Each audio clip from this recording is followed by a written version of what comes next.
Alright guys, welcome back to the channel, welcome back to another video. Now today's video is a little bit different, and it's different because it's not a transfer daily like normal.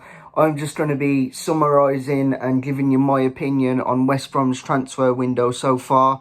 Now in total, we've brought in 4 players, but a lot of people probably wouldn't include Matheus Pereira because he was already here last season, and Diangana, but that Diangana deal was totally unexpected. If one player I thought wasn't going to come back from last season, it would have been definitely Diangana, especially with, thinking that the West Ham board would want to keep him because of his potential, because of his age, but oh well, we managed to snap him up. Now, summarising it, I'm going to give it so far a 9 out of 10, and I think it's a 9 out of 10 because, like I say, Matheus Pereira last season, he was absolutely brilliant. He was fantastic. He was, every match you watched him play, he was at least a 7 out of 10. There wasn't a match day where he didn't look hungry. He didn't look like he was up for it. He was brilliant throughout the whole of the season, and £8 million for a player like him is an absolute bargain. And like I said in previous videos, you've got to give Luke Dowling a bit of credit for the window so far. Matheus Pereira, you could say he was a bit of a hidden gem.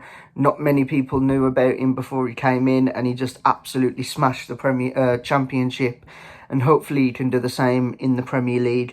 Now, our second signing was Cedric Kipre, £800,000, I believe, from Wigan.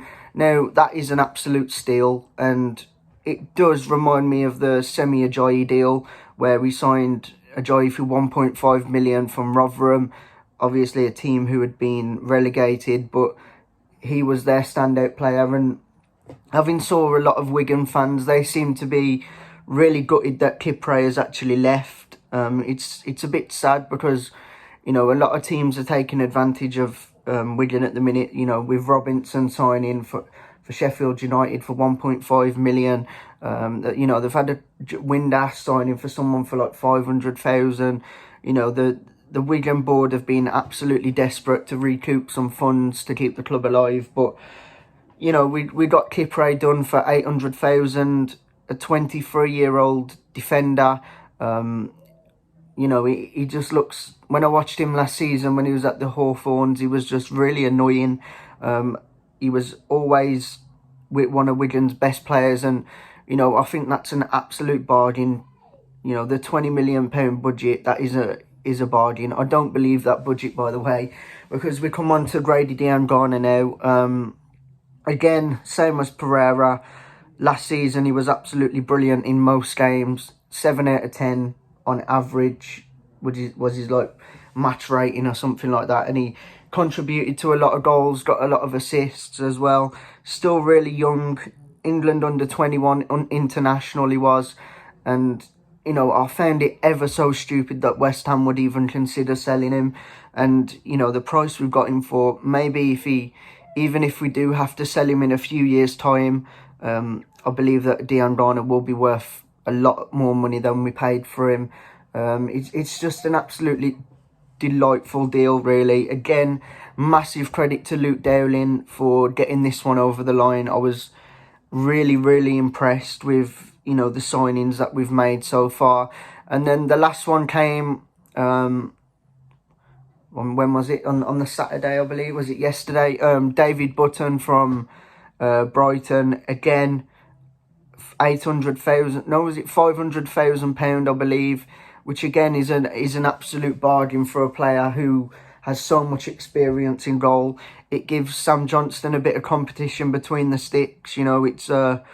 It's a really, really shrewd signing, in my opinion. Good signing, and overall, like I say, I rate the window a 9 out of 10, and it probably will be a 10 out of 10. The reason I've left it as a 9, because I do believe that we need a couple of clinical strikers. For me, I'd probably look at Troy Deeney, just for experience, and then go between Karlan Grant and Michy Batshuayi.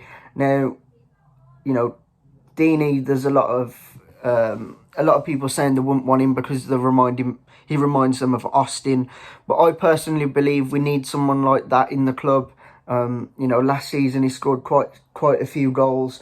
I still believe that he is a Premier League player, like he came out and said, and I do think he'd do a good job at West Brom. You know, he would do a good job at West Brom. Reason being is he's got plenty of Premier League experience. He knows where the back of the net is. I know he's a bit old, but you do need that mix of youth and experience in the Premier League.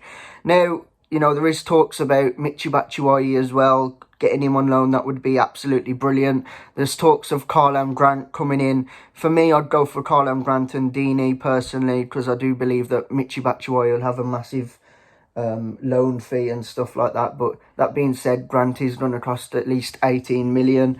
And obviously, we're edging closer to a swap deal regarding Callum Robinson and Oliver Burke. That's set to be completed when both players come off the international break.